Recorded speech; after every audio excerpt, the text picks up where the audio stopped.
কয়েকদিন কেটে গেছে। শঙ্করসন ইতিমধ্যে নানান জায়গায় খোঁজখবর করেছে। মিস্টার তরফদার সেদিন ওর সঙ্গে দেখা করতে এলেন, কাজ কতদূর এগিয়েছে জানতে চাইলেন। ব্যাপারটা কি জানেন?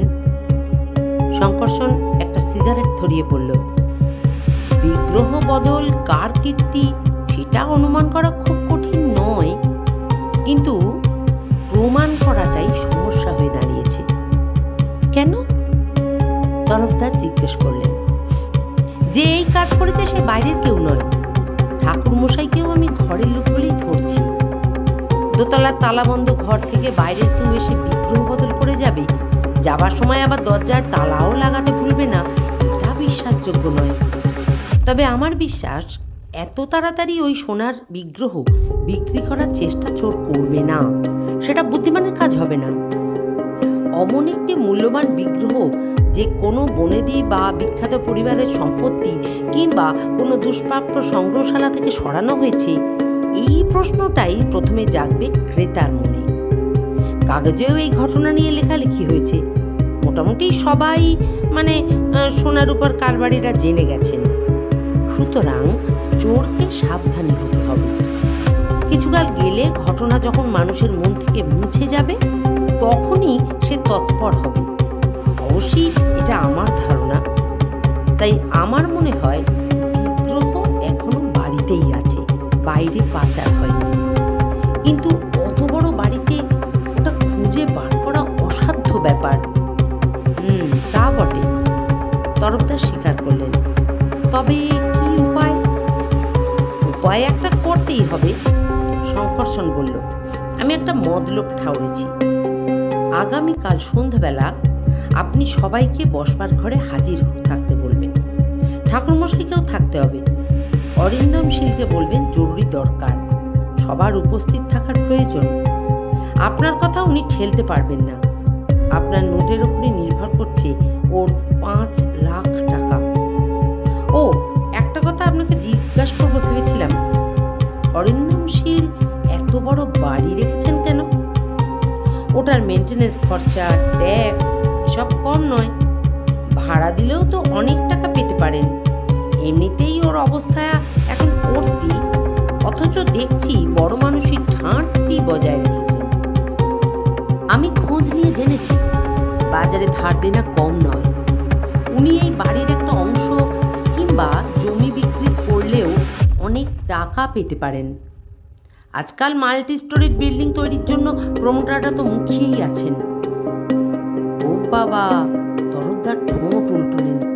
সে বুঝি জানেন না? ভদ্রলোকের অবস্থা পড়ে গেছে, চারদিকে ধার দেনা, কিন্তু বংশমর্যাদা সম্বন্ধে টনটনে জ্ঞান। বড়লোকই চালচলন ছাড়তে তিনি রাজি নন। কথায় কথায় বলেই ফেললেন তার শরীরে নীল রক্ত বইছে। এ বাড়ি হলো তার বংশের ঐতিহ্য, কলকাতার একটি ঐতিহাসিক বাড়ি। বেঁচে থাকতে তিনি এ বাড়িতে বাইরের কাউকে অধিকার দেবেন না। তবে তরফদার টিপ্পনি কাটলেন, ওই বুড়ো যতদিন বেঁচে আছেন ততদিনই। ছেলেরা ওইসব ঐতিহ্য বোঝে না, বাপ চোখ বুঝলেই বাড়ি বেঁচে দেবে, এ আমি হরপ করে বলতে পারি। সে যাকে, শঙ্করসন বলল, তবে ওই কথাই রইল, আগামীকাল সন্ধেবেলা শীলদের বাড়িতে আমাদের আবার দেখা হচ্ছে। তরফদার কথা রেখেছিলেন। অরিন্দম শীলকে বুঝিয়েছিলেন মিটিংটা জরুরি এবং সবাইকে থাকতে হবে। বসবার ঘরটা প্রকাণ্ড। দেওয়ালে নামী শিল্পীদের আঁকা অয়েল পেন্টিং অযত্নে বিবর্ণ হয়ে গেছে। মেঝেতে খুব দামি কার্পেট বিছানো, অসংখ্য ফুটো চোখে পড়ে। মেহগনি কাঠের আমলের সব চেয়ার, রং বার্নিশ উঠে গেলেও মৌলিনত্ব হারায়নি। শঙ্করসন শুরু করল, এ বাড়ির ঠাকুরঘর থেকে আসল রাধা গোবিন্দ মূর্তি খোয়া যাবার ব্যাপারে মিস্টার তরফদার আমার সঙ্গে যোগাযোগ করেছিলেন। মূর্তিটি প্রাচীন এবং নিরেট সোনার। গোবিন্দর দু চোখে আবার হিরে বসানো। অরিন্দম বাবু ওটা 5 লাখ টাকায় বিমা করেছিলেন। মূর্তি খোয়া গেছে টের পেয়ে তিনি থানায় অভিযোগ করেন। সেই সঙ্গে বীমা কোম্পানির কাছেও 5 লাখ টাকা দাবি করেছেন। বীমা কোম্পানি মিস্টার শীলের এই ক্লেম মেনে নেবার আগে নিয়ম অনুযায়ী একটা তদন্ত করতে চেয়েছিলেন এবং সেই সূত্রেই কোম্পানি থেকে এ ব্যাপারে অনুসন্ধানের ভার আমাকে দেওয়া হয়েছে। শঙ্করসন একটু থামল, উপস্থিত সবার মুখের উপর চোখ বুলিয়ে নিল, তারপর আবার শুরু করল। এই ঘটনায় আমার মনে কয়েকটা প্রশ্ন জেগেছে, সেগুলো আপনাদের সামনে আমি রাখছি। 15 তারিখ সন্ধ্যাবেলা মিস্টার শীল আবিষ্কার করেছিলেন যে ওটা আসল বিগ্রহ নয়, নকল। সকালবেলায় তার মনে সন্দেহ হয়নি, কারণ সেদিন সকালবেলা তিনি ঠাকুর ঘরে যাননি। তবে তিনি স্বীকার করেছেন বিগ্রহ আগেও বদল হতে পারে। দ্বিতীয় যে প্রশ্নটা মনে আসে তা হলো, এই কাজ বাইরের কারো দ্বারা হয়নি। ঠাকুর ঘরে যাদের অবাধ স্বাধীনতা, তাদের পক্ষে বিগ্রহ বদল করা সম্ভব। প্রথমে জনার্দন ভট্টাচার্যের কথায় আসা যাক। তিনি বিগ্রহের পূজারী, অনেক বছর ধরে পুজো আর আরতি করছেন। পুজোর বা আরতির সময় বাড়ির কেউ না কেউ ওই ঘরে থাকেন, তবে অল্প সময়ের জন্য তারা যে বাইরে যান না এমন নয়। ভট্টাচার্য মশাই গায়ে চাদর জড়িয়ে আসেন, ঘরে যখন কেউ নেই তখন মূর্তি বদল করে আসল বিগ্রহ চাদরের তলায় লুকোতে অসুবিধা নেই। আরও একটা কথা, বাইরের কেউ ওকে টাকা দিয়ে হাত করে বিগ্রহ হাতিয়েছেন এ সম্ভাবনা উড়িয়ে দেওয়া যাচ্ছে না। না না, আমি এমন কাজ করিনি। জনার্দন ভট্টাচার্য প্রায় আর্তনাদ করে উঠলেন। ডান হাত তুলে তাকে নিরস্ত্র করে শঙ্করসন বলতে লাগলেন, জনার্দন ভট্টাচার্যের সুযোগ এবং সুবিধে দুটোই ছিল। প্রশ্ন হতে পারে, গত 30 বছর ধরে তিনি পুজো আর্চা করছেন, তার বাপ ঠাকুরদাও এই বাড়ির পূজারী ছিলেন। এমন অবিশ্বাসের কাজ তিনি কেন করবেন? পরিবেশে মানুষ বদলায়। ভট্টাচার্য মশাইয়ের ছেলের 1 বছর ধরে চাকরি নেই, ঘরে পুত্রবধূ আর 2টি নাতনি, স্ত্রীর কঠিন অসুখ, চিকিৎসার জন্য অনেক টাকা দরকার। শিলবাড়ি থেকে যা তিনি মাসোহারা পান তা সামান্যই, তা দিয়ে তার সংসার চলে না। সুতরাং অভাবে পড়ে সোনার বিগ্রহ সরাবার চিন্তা তার মাথায় আসা মোটেই আশ্চর্যের নয়। কিন্তু তার অনুকূলেও 2-1টা যুক্তি আছে যা উপেক্ষা করা যায় না। যেমন, এই ঘটনায় পুলিশ প্রথমে তাঁকেই সন্দেহ করবে। তার সুযোগ সুবিধা আছে এবং তার বর্তমান অবস্থার কথা কারো অজানা নয়। এটা জেনেও কেন ভট্টাচার্য মশাই এমন কাঁচা কাজ করবেন? ওই মূর্তি বিক্রি করাও তার পক্ষে খুব সহজ হবে না, বরং তাকেই সবাই সন্দেহ করবে। এটা জেনেই অন্য কারো পক্ষে মূর্তি বদল করা খুব চতুরের মতো কাজ হবে। আসল অপরাধীকে কেউ সন্দেহ করবে না। দ্বিতীয়, ঠাকুর ঘরে পুজো বা আরতির সময় ছাড়া ভট্টাচার্য মশাই ঢোকেন না, দরজায় তালা থাকে। কিন্তু বাড়ির আর কেউ যে কোনো সময় ও ঘরে ঢুকতে পারেন। এমনকি তালার একটা ডুপ্লিকেট চাবি যে কেউ করিয়ে নিতে পারেন, এটাও ঠাকুর মশাইয়ের পক্ষে একটা যুক্তি। তার সুযোগ বাড়ির অন্যদের তুলনায় সীমিত। শঙ্করসন আবার থামল। জনার্দন ভট্টাচার্যের মুখে কৃতজ্ঞতার চিহ্ন ফুটে উঠল। এবার অরিন্দম শীলের বড় ছেলে আনন্দবাবুর কথায় আসা যাক। তার বাবা যে কোম্পানির ডিরেক্টর, সেখানকার তিনি অ্যাকাউন্টস অফিসার, অর্থাৎ টাকা পয়সা লেনদেন বা হিসাবপত্রের ভার তাঁর ওপর। আমি খোঁজ নিয়ে জেনেছি এই কোম্পানির অবস্থা ভালো নয়। কর্মচারীরা ঠিকমতো মাইনে পাচ্ছে না। আনন্দবাবুর আবার ঘোড়ার রোগ আছে, ধার দেনাও কম নয়। সংকট থেকে উদ্ধার পাওয়ার জন্য ওই সোনার বিগ্রহ সরিয়ে ওখানে একটা মেকি মূর্তি বসাবার মতলব তার মাথায় যদি আসে তবে আশ্চর্য হবার কিছু নেই। মিথ্যে কথা, গর্জন করে উঠল আনন্দ। ইটস আ লাই। শঙ্করসন আবার ডান হাত তুলে তাকে নিরস্ত্র করে বলল, আনন্দবাবুর স্ত্রীকে কখনো সখনো ঠাকুর ঘরের দরজা খুলতে হয়, বিশেষ করে শাশুড়ি অসুস্থ থাকলে কিংবা শ্বশুরমশাই ব্যস্ত থাকলে তিনি চাবি দিয়ে তালা খোলেন। স্বামীকে বিপদের হাত থেকে উদ্ধার করার জন্য পতিব্রতা স্ত্রীরা করতে পারেন না এমন কাজ নেই। শুনেছি তার ধর্মে খুব মতি, কিন্তু স্বামী তার কাছে জগৎ সংসারে সব থেকে বড়। শঙ্করসন লক্ষ্য করল ঘোমটার আড়ালে আনন্দবাবু স্ত্রীর দু চোখ থেকে যেন আগুন ঝরছে। এবার ছোট ছেলে সুনন্দবাবুর কথায় আসি। তিনি একটি বেসরকারি কোম্পানির ইঞ্জিনিয়ার। ইচ্ছেই হোক কি অনিচ্ছাই হোক একটা বড় অঙ্কের টাকার গোলমালে তিনি জড়িয়ে পড়েছেন। তাকে হয়তো মোটা টাকা খেসারও দিতে হতে পারে, ব্যাপারটা অবশ্যই মিটেও যেতে পারে। কিন্তু তা যদি না হয় তবে অত টাকা কোথা থেকে তিনি জোগাড় করবেন? তার স্ত্রীর ঠাকুর ঘরে অবাধ যাতায়াত, বড় যাকে সাহায্য করার নাম করে তিনিও ঠাকুর ঘরের দরজা খুলতে পারেন। তার সঙ্গে কথা বলে মনে হয়েছে তিনি একজন প্র্যাকটিক্যাল ওম্যান। স্বামীকে সাহায্য করার জন্য ওই বিগ্রহ সরাতে অনুশোচনা হবে এমন সেন্টিমেন্টাল তিনি নন। তীক্ষ্ণ নারী কণ্ঠে উচ্চারিত কথাটা যেন চাবুকের মতো আছড়ে পড়ল।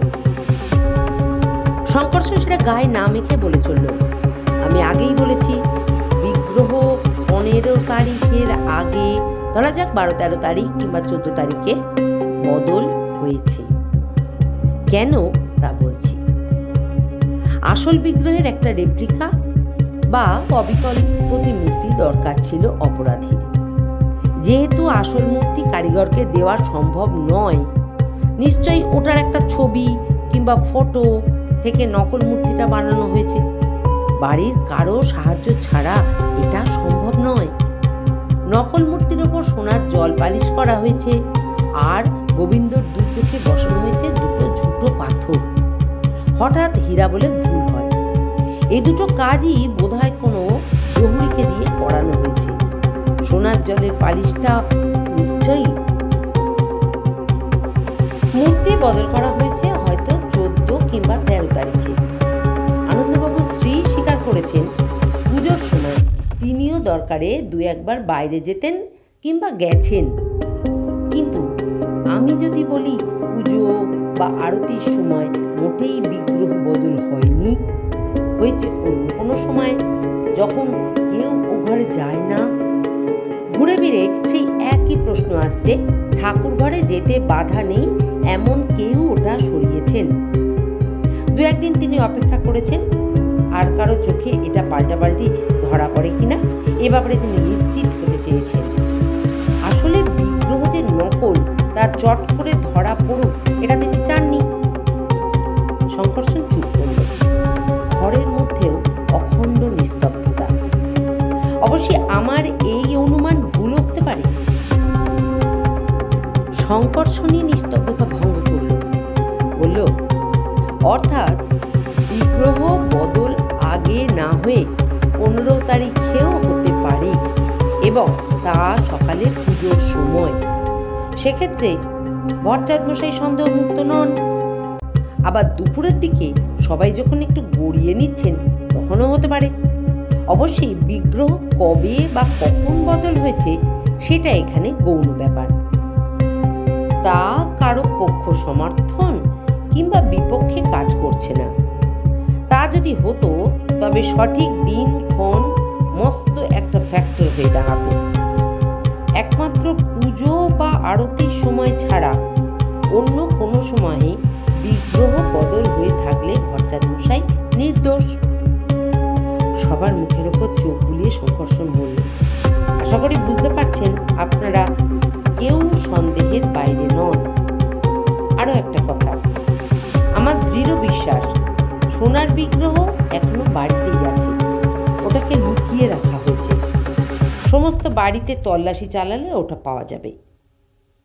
একজনের দু চোখের পাতা যে ঘন ঘন নড়ে উঠল, সেটা সংঘর্ষণের দৃষ্টি এড়ালো না। শেষের কথাটা তাকে উদ্দেশ্য করেই বলা, মনে মনেও হাসল, ওর অনুমান মিথ্যা নয়। আপনারা এবার যে যার ঘরে যান, আমি বাড়ির কর্তার সঙ্গে একান্তে কিছু কথা বলতে চাই। আস্তে আস্তে সবাই বেরিয়ে গেল। সবার চোখে মুখেই বিদ্বেষের চিহ্ন ফুটে উঠেছে, শুধু ভট্টাচ মশাই ব্যতিক্রম, তার মুখ ভাবলেশীন। ঘরে এখন অরিন্দমশীল, মিস্টার তরফদার আর শঙ্করসন। ব্যাপারটা এখন বুঝতে পারছেন মিস্টার শীল? শঙ্করসন বলল, বিগ্রহ বদল বাইরের কারো দ্বারা হয়নি। আমি যুক্তি দিয়ে প্রমাণ করতে চাইছিলাম কেউ সন্দেহ মুক্ত নন, এমনকি আপনার স্ত্রীও নন। কি বলছেন আপনি? অরিন্দমশীল রাগত কণ্ঠে বললেন। অনুসন্ধানে নেমে আমাকে অনেক খোঁজ খবর করতে হয়েছে মিস্টার শীল। শঙ্করসন বলল, অনেক জায়গায় যেতে হয়েছে, অনেকের সঙ্গে কথা বলেছি। আপনার স্ত্রীর ছোট ভাই একজন শিল্পী, নানা রকম ধাতুর মূর্তি গড়েন, বাজারে তার যথেষ্ট চাহিদা, ঠিক কিনা? মিস্টার শীল কোনো জবাব দিলেন না। মিস্টার তরফদার যখন আমার কাছে এই বিগ্রহের ব্যাপারে তদন্তের প্রস্তাব নিয়ে আসেন, তখন তার মুখে মোটামুটি ঘটনা শুনে প্রথমে একটাই প্রশ্ন আমার মনে জেগেছিল। শঙ্করসন অরিন্দমশীলের মুখের দিকে তাকিয়ে বলল, যে বিগ্রহ এই বাড়িতে 3 পুরুষ ধরে আছে, কখনো চুরি হয়নি, হঠাৎ সেটা বিমা করার দরকার পড়ল কেন? 5 লাখ টাকা বিমার প্রিমিয়াম কম নয়, বছরে অনেক টাকা। তাছাড়া আপনার আর্থিক অবস্থাও আগের মতো নেই। তারপর ঠিক 1 বছরের মাথায় বিগ্রহ খোয়া গেল আর আপনি টাকাটা দাবি করে বসলেন। এটা কি কাকতালীয় ঘটনা? আপনাকেই আমার প্রথম সন্দেহ হয়েছিল। আমাকে? অরিন্দমশীল যেন আকাশ থেকে পড়লেন।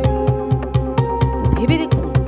শঙ্করসন মৃদু হেসে বলল, ঠাকুর ঘরে আপনার অবাধ গতি, বিগ্রহ অদল বদল করা আপনার পক্ষে মোটেই কঠিন নয়।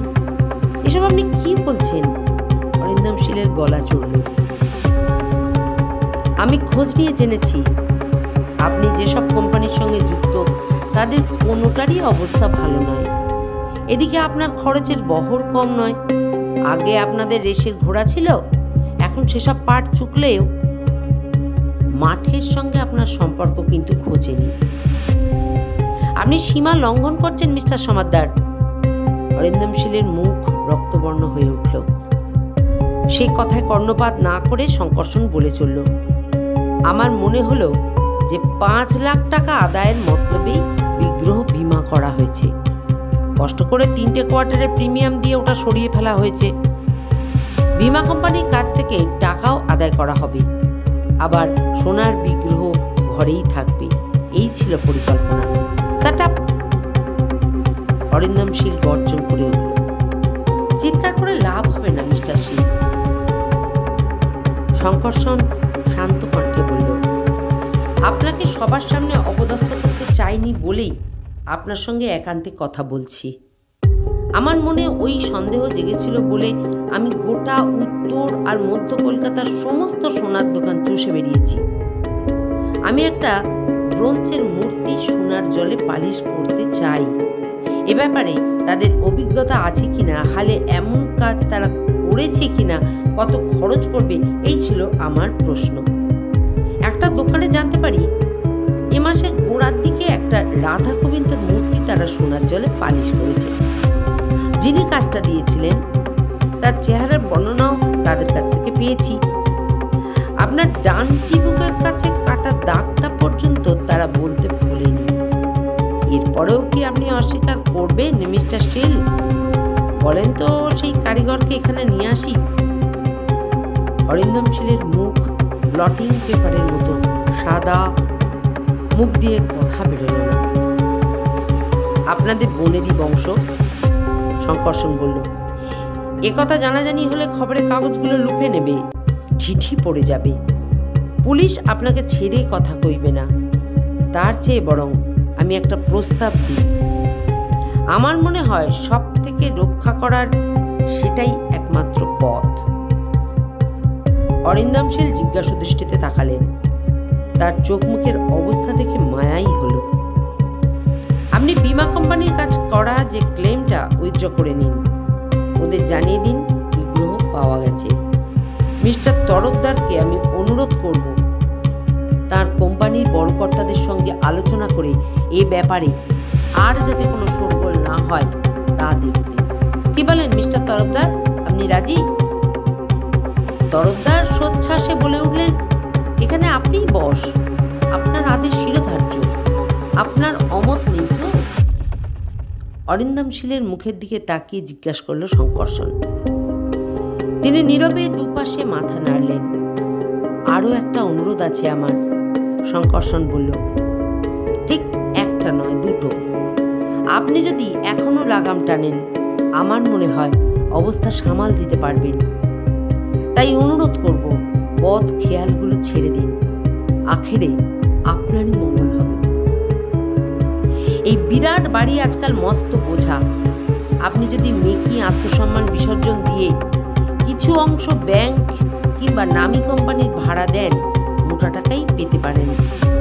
আমার দ্বিতীয় অনুরোধ, ভট্টাচার্য মশাই মিথ্যে চোরের অপবাদে হয়রানি হয়েছেন। তার মাসোহারা বাড়িয়ে অন্তত 500 টাকা করে দিন। আজকালকার মাতৃগণ্ডার দিনে অতগুলো মুখের অন্ন জোগাতে টাকা তো দরকার। ভদ্রলোক সৎ এবং বড় ভালো মানুষ। শঙ্করসনের অফিসে বসে কথা হচ্ছিল। 10,000 টাকার চেকটা বাড়িয়ে ধরে তরফদার খুশি মুখে বললেন, আপনি কোম্পানির অনেক টাকা বাঁচিয়ে দিয়েছেন। ম্যানেজমেন্ট আপনার প্রতি কৃতজ্ঞ। আপনার অনুরোধ তারা মেনে নিয়েছেন। ব্যাপারটা ধামাচাপা দেওয়া হয়েছে। কিন্তু একটা কথা আমার জানতে খুব ইচ্ছা করছে। বলুন। শঙ্করসন সিগারেটের প্যাকেটটা এগিয়ে দিতে দিতে বলল, আপনি কি সত্যি মিস্টার শীলকে গোড়া থেকে সন্দেহ করেছিলেন? নিশ্চয়ই, শঙ্করসন জবাব দিল। হঠাৎ তার বিগ্রহ বীমা করার দরকার পড়ল কেন? বীমা করার 1 বছরের মধ্যেই ওটা খোয়া গেল আর মিস্টার শীল 5 লাখ টাকা ক্লেম করে বসলেন। এটা আমার কাছে খুব সন্দেহজনক মনে হয়েছিল, যেন ছকে বাঁধা পরিকল্পনা। কিন্তু অনুমান দিয়ে তো আর কেসের কিনারা হয় না, তার জন্য চাই প্রমাণ। সেটাই সমস্যা হয়ে দাঁড়িয়েছিল। কেন? প্রমাণ তো আপনি জোগাড় করেই দিয়েছেন, তরফদার বললেন। সে তো আমি বলেছি, শঙ্করসন হাসল। মানে? তরফদার অবাক হয়ে জিজ্ঞেস করলেন। আরে উত্তর আর মধ্য কলকাতা মিলে সোনার দোকান কি কম নাকি? অত দোকানে ঢুমারা কি সহজ কথা? আপনার কথা আমি বুঝতে পারছি না। তরফদার যেন বোকা বনে গেছেন। নকল মূর্তিটা যে সোনার জলে পালিশ করা, সে কথা আপনার মুখেই শুনেছিলাম। ও কাজ নিখুঁতভাবে সোনার দোকানই করা হয়, তাই আমি আন্দাজে ঢিল ছুঁড়েছিলাম। উনি ভাবলেন সত্যিই আমি সেই দোকানের খোঁজ পেয়েছি। সেই সঙ্গে ডান চিবুকের কাছে কাটা দাগটা উল্লেখ করায় উনি ভাবলেন ধরা পড়ে গেছেন। মাই গড, তরফদার বললেন, আপনি তো সাংঘাতিক মানুষ। ধাপ্পা দিয়ে কাজ হাসিল করে ফেললেন। আর কি উপায় ছিল? শঙ্করসন বলল। উনি কি নিজে থেকে নিজের অপকর্মের কথা স্বীকার করতেন? কিন্তু ওকে যদি গোড়া থেকেই সন্দেহ করেছিলেন, তবে সেদিন ওই মিটিংয়ের কি দরকার ছিল? সবাই যে ও কাজ করতে পারেন অমন বিশ্লেষণই বা কি দরকার ছিল? ছিল, শঙ্করসন বলল। ওটা তো মনস্তত্ত্বের ব্যাপার। মিস্টার শীলের ওপর মানসিক চাপ সৃষ্টি করার জন্য ওই বৈঠকের প্রয়োজন ছিল। শুধু ভট্টাচার্য মশাই নন, বাড়ির অন্যদের ওপরেও সন্দেহের দৃষ্টি ওকে বেসামাল করেছিল। স্বাভাবিকভাবেই নিজের পরিবারের লোকদের ওপর তার দুর্বলতা থাকবে। তাদের অনিষ্ট নিশ্চয়ই তিনি কামনা করবেন না। ফলে তার মনে একটা বিভ্রান্তি সৃষ্টি হবে। আপনি লক্ষ্য করেননি আমার বক্তৃতার মাঝে মাঝেই ওর দৃষ্টিতে ফুটে উঠছিল শঙ্কার ছাপ। তারপরেই সোজাসুজি ওর দিকে বান ছুড়লাম। ব্যাস কুপোকা, আপনাকে তবে মনস্তত্ত্ব নিয়ে পড়াশুনো করতে হয়েছে, তরফদার পরিহাস তরল কণ্ঠে বললেন। নিশ্চয়ই, শঙ্করসেন জবাব দিল। ভালো গোয়েন্দা হতে হলে একজন ভালো মনস্তত্ত্ববিদ হওয়া দরকার।